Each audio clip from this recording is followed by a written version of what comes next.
The boarding area at Gate 4A was calm but busy as passengers prepared for Skylux Airlines Flight 322 from New York to San Francisco.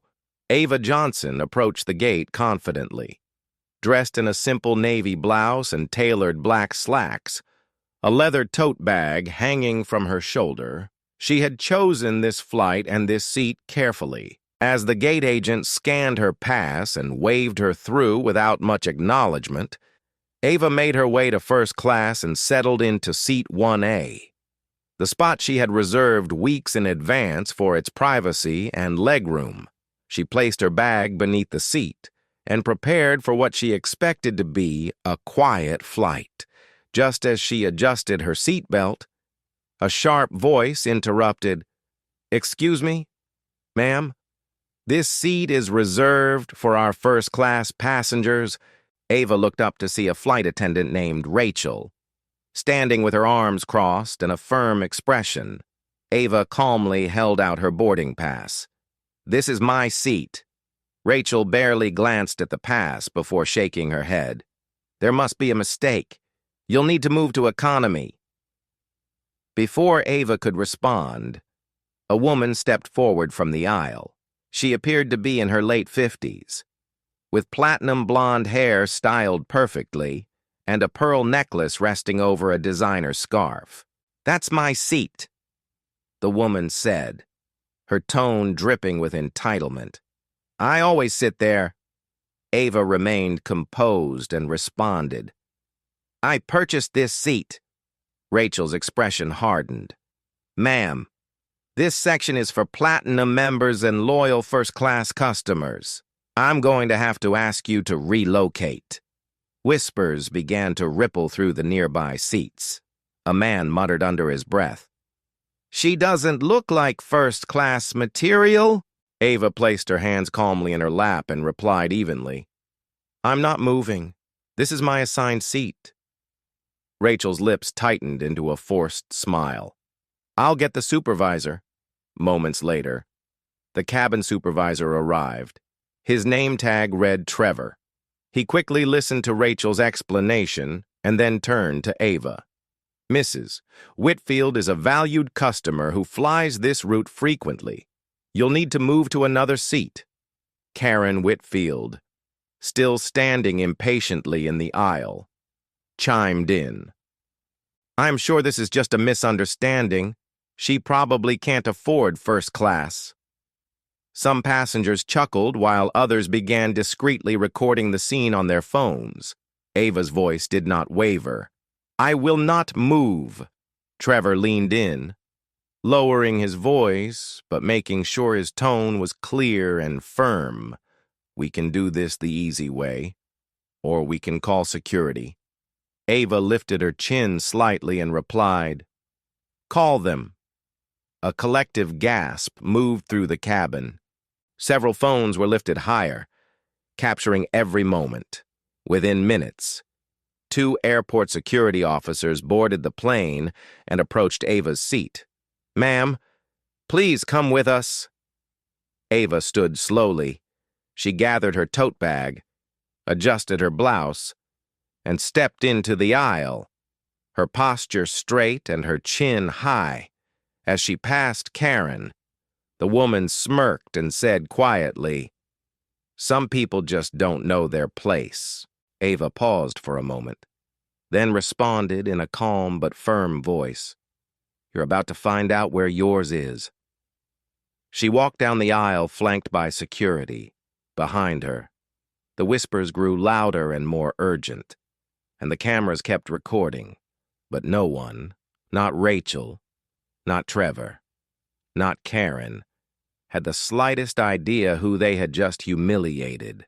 Their biggest mistake wasn't forcing Ava Johnson out of her seat. It was assuming she didn't belong. As Ava walked down the narrow aisle toward the back of the plane, the stares of fellow passengers followed her every step. Some faces showed discomfort.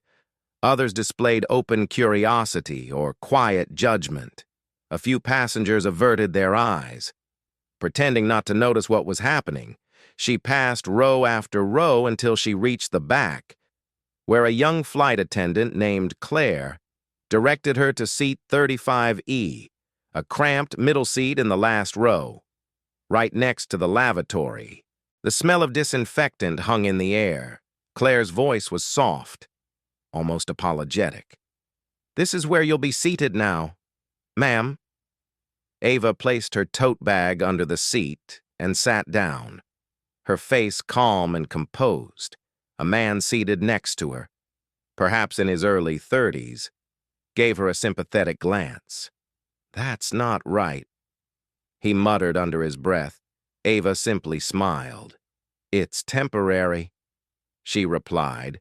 Across the aisle, an elderly black man with a worn but dignified suit nodded at Ava. His hands rested on a weathered leather briefcase, and his eyes carried the weight of having witnessed injustices like this more times than he cared to remember. "Stay steady," he whispered. "I've seen this before." Ava nodded gently.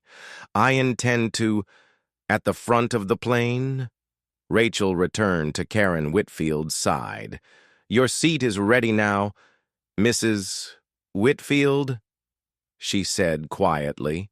Karen smiled triumphantly. "As it should be." Before taking her seat, Karen pressed a folded bill discreetly into Rachel's hand. "Thank you for handling that." Rachel slipped the cash into her apron pocket without hesitation. "Of course, Mrs. Whitfield." Several passengers nearby exchanged uneasy glances. Some lifted their phones higher, recording what they had just witnessed. A man leaned toward his wife and whispered, "Did you see that? She just bribed the flight attendant." His wife nodded grimly. "This isn't going to end well for them." In seat 35E, Ava powered on her tablet and opened a document filled with notes for the meeting she was scheduled to attend in San Francisco. Ironically, the topic of her keynote address was corporate responsibility and diversity in customer service industries. She had chosen Skylux Airlines for a reason. This was supposed to be a quiet, observational flight before her big presentation, but plans were about to change. The engines roared to life, and the aircraft began to taxi toward the runway. Just as the plane prepared for takeoff, a chime echoed through the cabin. The captain's calm voice came over the speakers.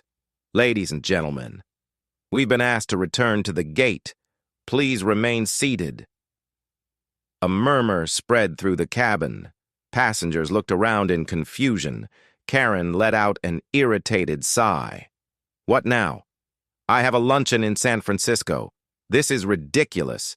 Rachel leaned over to reassure her. "It's probably just a minor delay." Outside the plane, at the jet bridge, an unusual scene was unfolding. A sleek black sedan had pulled up beside the aircraft. Several airport staff members stood waiting nervously. From the vehicle stepped a man in a sharp gray suit, the Skylux Regional Operations Director. Behind him, a woman with a corporate badge and an iPad followed.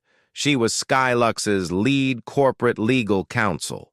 Moments later, a third person emerged from the car. His silver hair and the distinctive navy tie with the Skylux emblem left no doubt about his identity. Richard Larson, the CEO of Skylux Airlines himself, was walking toward the plane.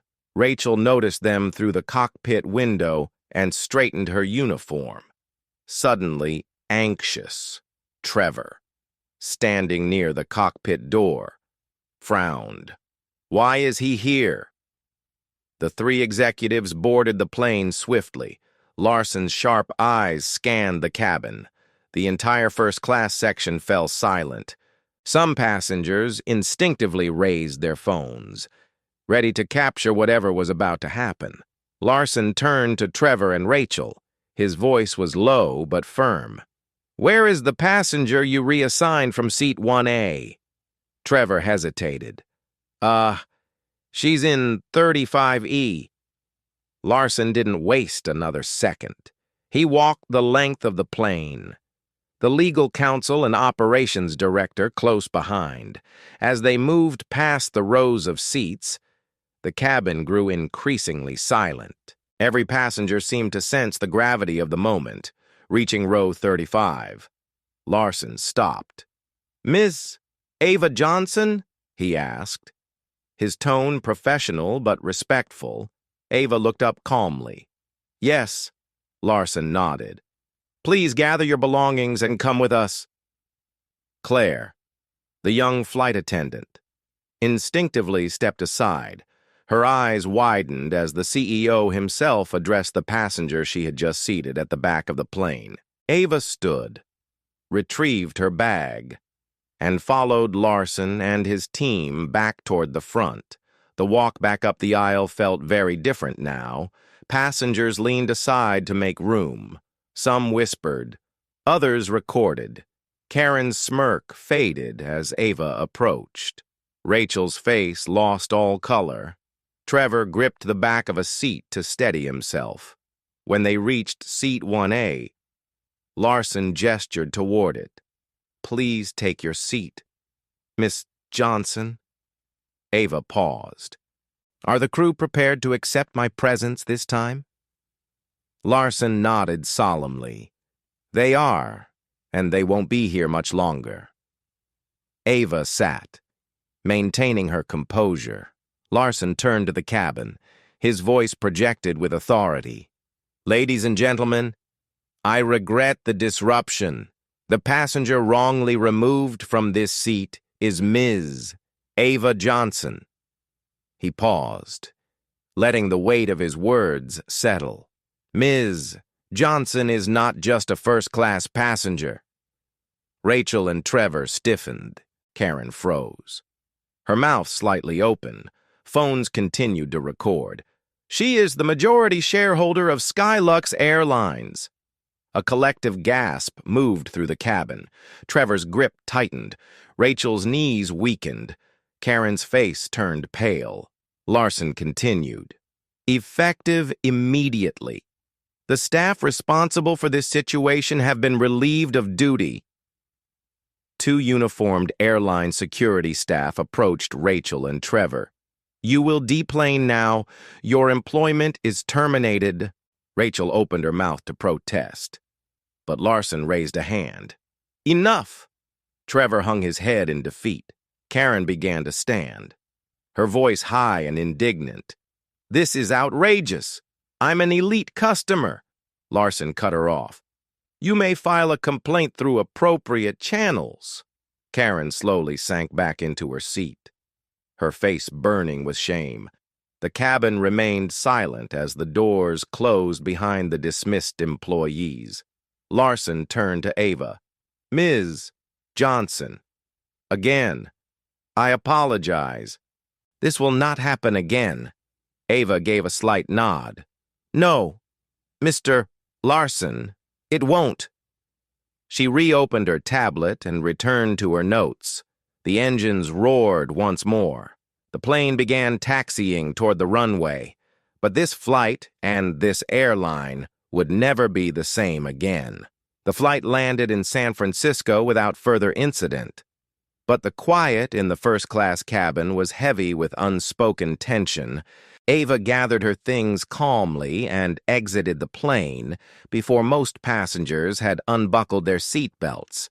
As she stepped into the terminal, a member of Skylux Airlines' executive team was already waiting. "Miss Johnson, Mr. Larson has requested a private meeting at your earliest convenience," the assistant said respectfully. Ava gave a small nod. "Tell him to gather his board. We'll meet in 2 hours." While other passengers collected their bags and left, Ava was escorted to a private conference room in the Skylux executive terminal. Her attorney and her chief operations officer, both of whom had flown out earlier in preparation for her keynote address, were already there. "We've seen the videos," her COO, Danielle, said as she handed Ava a tablet. They're everywhere. Over 2 million views and counting. The headlines are brutal. Ava scrolled through the news reports. Racial bias at Skylux Airlines. Black woman humiliated despite valid ticket. Staff accepts bribe. Danielle continued. Public sentiment is already turning. If we act now, we control the narrative. If not, it controls us. Ava took a deep breath. Schedule the meeting. Full board. Legal counsel. PR director. And I want their union representative present too. By the time Ava arrived at Skylux headquarters, the boardroom was filled. Richard Larson stood at the head of the table, looking weary but determined. Around him sat the board members, their faces tense. The PR director had papers scattered before her, and her phone kept buzzing with alerts. Ms. Johnson, Larson began. On behalf of Skylux Airlines and everyone seated at this table, I want to express our deepest regret for the incident this morning. What happened to you was inexcusable. Ava didn't respond right away. Instead, she placed her tablet on the table and tapped the screen. The main monitor at the front of the room lit up. Video clips played one after another. The confrontation, the bribery, the removal, and finally, the stunned faces when Larson revealed Ava's identity. The room remained silent except for the sound of the footage. When it ended, Ava looked around the table. You've built an airline that markets itself as a luxury experience, she began. A company that promises equality, excellence, and respect. But that promise is empty if this behavior can happen to me, or to any passenger. A board member cleared his throat. The employees involved have been terminated. Miss Johnson, we took swift action. Ava nodded slightly. Termination is a start, but it's not enough. She leaned forward. I am not looking for an apology. I am looking for change, Larson asked cautiously. What are you proposing? Ava's attorney slid a document across the table. A comprehensive, company-wide anti-discrimination and bias training program developed and led by independent experts, mandatory for every employee, from executives to ground crew. The PR director shifted uncomfortably. That would mean grounding flights, delaying operations. 48 hours, Ava interrupted. 2 days to retrain and reset this company's culture. The financial hit will be temporary. The reputational damage, if you don't act, will be permanent. She paused, letting the weight of her words settle. And to be clear, this isn't a request. As majority shareholder, this is a directive. Murmurs spread through the boardroom. Some faces looked resistant. Others showed recognition of the gravity of the situation. Larson glanced around, then back at Ava. And if the board agrees to these terms? Ava replied. Then I'll keep my investment in Skylux. I'll proceed with the expansion partnership I had planned before this incident. And together, we'll turn this crisis into a case study for real change. Larson nodded slowly. We'll put it to a vote. The decision was unanimous. Ava stood, gathering her tablet. Good. Prepare your staff. The grounding begins tomorrow. As she exited the room, Ava paused at the door. Oh, and one more thing, she added without turning back. This isn't just about what happened to me. It's about every customer who was judged by the color of their skin instead of the content of their character. That ends today. Behind her, the board sat in stunned silence, realizing that this was no longer a public relations crisis. It was the beginning of a transformation. The next morning, Skylux Airlines made a stunning announcement. All flights would be grounded for 48 hours. Every employee, pilots, flight attendants, gate agents, customer service staff, and even senior executives was required to report to designated training centers. The public response was swift and divided. Some passengers were outraged at the inconvenience. Others applauded the airline's bold decision to address discrimination head-on. News outlets picked up the story immediately. Commentators debated whether Skylux's move was a genuine commitment to change or a desperate attempt at damage control. But Ava Johnson knew the truth. This was not about public opinion. This was about setting a new standard. She arrived at the largest training center shortly after sunrise. Employees gathered in rows, faces a mix of curiosity, skepticism, and quiet resentment. Many had heard rumors, but few knew the full story. Ava stepped onto the stage, not as a victim, but as a leader. "I know many of you are angry," she began. "Your routines have been disrupted. Your flights are canceled. You're wondering why you're here." She paused, letting her gaze sweep across the room. "You're here because something broke in this company, and we are going to fix it." A murmur rippled through the crowd. Ava continued. "I was humiliated on your aircraft, not because I broke a rule or posed a threat, but because of assumptions made about who I am and what seat I deserve to occupy." She tapped the microphone lightly. "But this isn't just about me. Every day, people face judgment not for what they've done, but for how they look. Sometimes it's quiet. Sometimes it's as loud as being forced from your seat." She gestured to the training materials behind her. "This program isn't punishment. It's a chance to understand how bias, unconscious or deliberate, shapes decisions. A chance to create an airline where every passenger, every employee, is treated with the dignity they deserve." Some employees nodded, others looked down, embarrassed. A few crossed their arms defensively. Ava saw it all and welcomed it. Change was never comfortable. Throughout the day, Ava visited multiple training sites. She spoke not just to flight crews, but to maintenance workers, ticketing agents, and corporate staff. She listened to their concerns and frustrations. Many feared they would be punished for the actions of a few. Ava reassured them. Accountability is not about blame. It's about responsibility. If you've treated every customer with fairness, you have nothing to fear. But silence in the face of injustice makes us all complicit. Meanwhile, at Skylux headquarters, the new policies were already taking shape. A revised employee handbook now included a zero-tolerance policy for discrimination. The company introduced clear procedures for reporting bias, protecting whistleblowers from retaliation. Gift acceptance rules were rewritten. No employee could accept cash, gifts, or favors from passengers under any circumstances outside the company. The public was watching. Social media flooded with hashtags like I Fly Fair and Justice for Ava. Civil rights organizations praised Ava's leadership.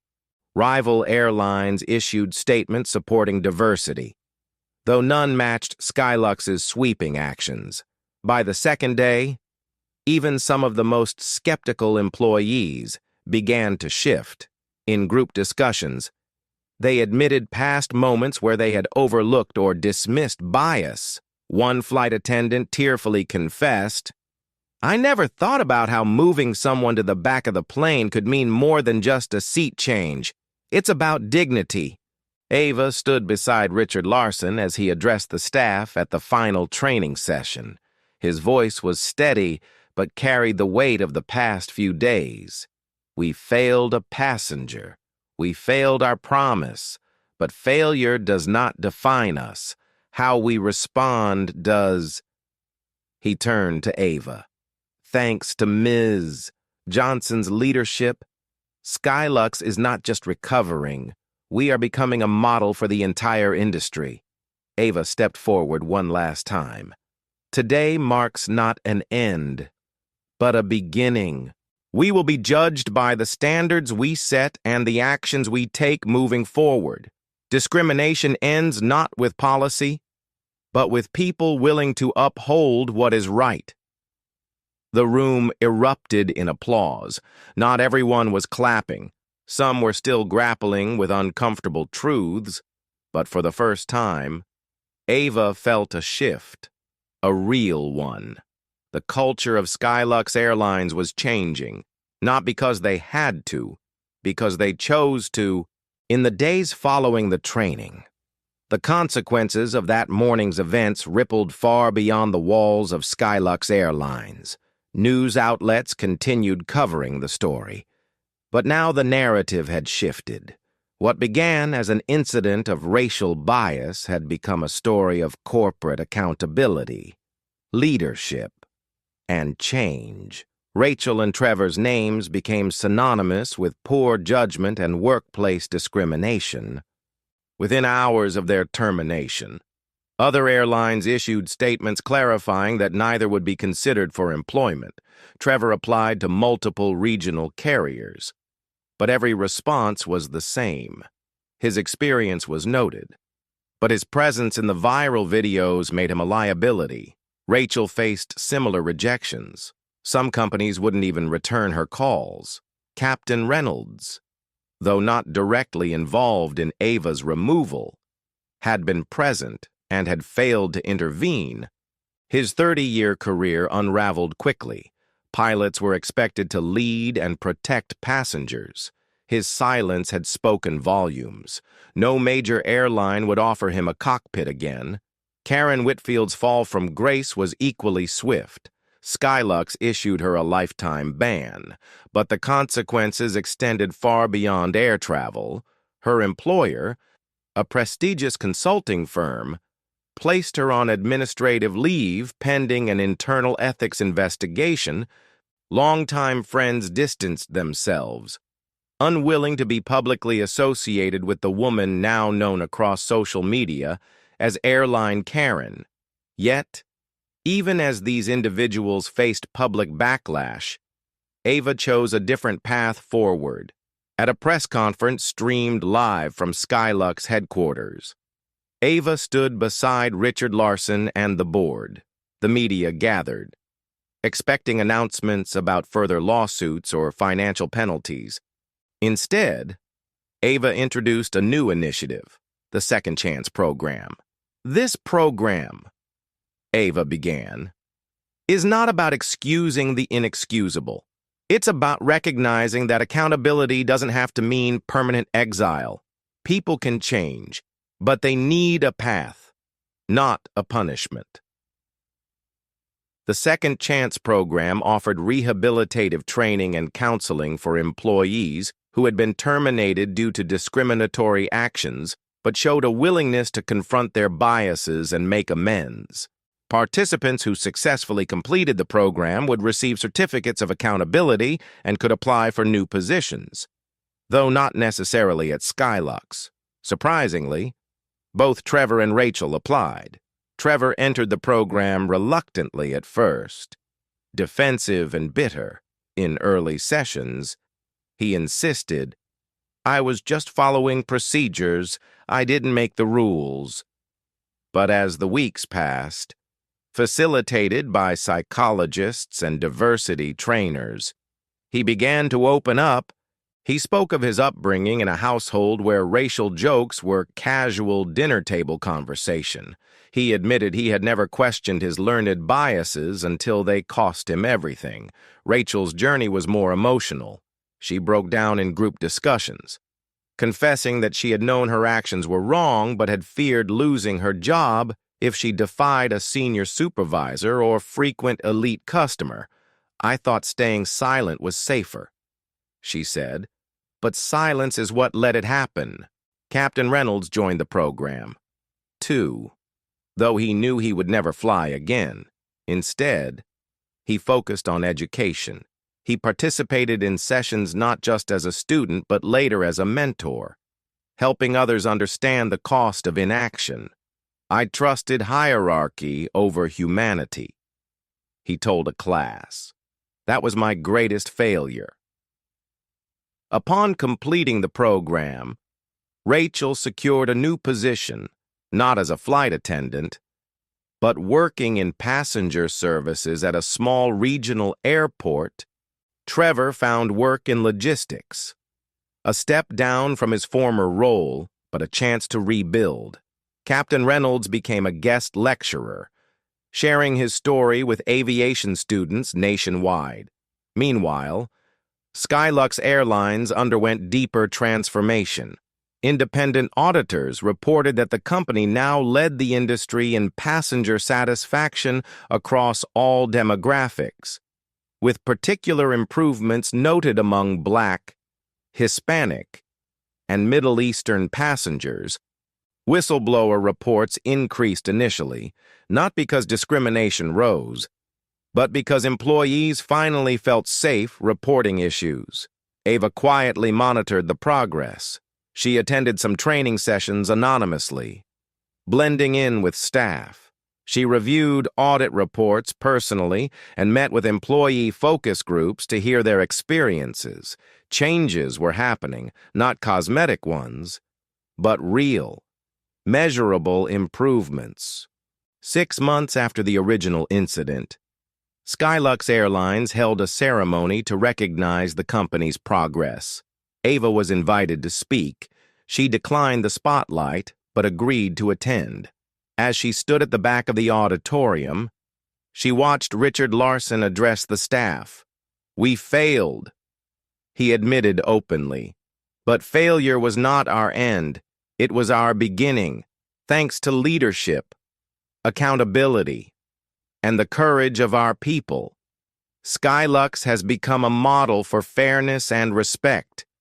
The audience rose in a standing ovation. For the first time in months, Ava allowed herself a small, genuine smile. This wasn't just redemption for a company. It was a reminder that even in the face of injustice, change was possible if people were willing to confront hard truths and choose growth over denial. And for those who once tried to force her to the back of the plane, the lesson was clear. Ava Johnson had never been out of place. She had simply been ahead of her time. 6 months had passed since that flight. 6 months that had transformed not only Skylux Airlines, but the entire aviation industry. What began as a moment of humiliation for Ava Johnson had become a catalyst for systemic change. Passengers noticed the difference immediately. Flight attendants greeted every customer with equal respect, regardless of appearance. Complaints of discrimination had dropped sharply. More importantly, when bias did occur, it was reported and addressed swiftly. The old culture of silent complicity was gone. Independent audits confirmed what customers were already saying. Skylux now led the industry in customer satisfaction. For the first time, surveys showed no measurable gap in service quality based on race or appearance. Media outlets that once covered Skylux's scandal now praised its transformation as a model for other corporations. But Ava knew that change was never complete. It was an ongoing effort, a constant choice. One rainy Tuesday morning, she met with Richard Larson in a quiet conference room at Skylux headquarters. He handed her a folder containing the latest progress report. "We've come a long way," he said. "Employee satisfaction is at an all-time high.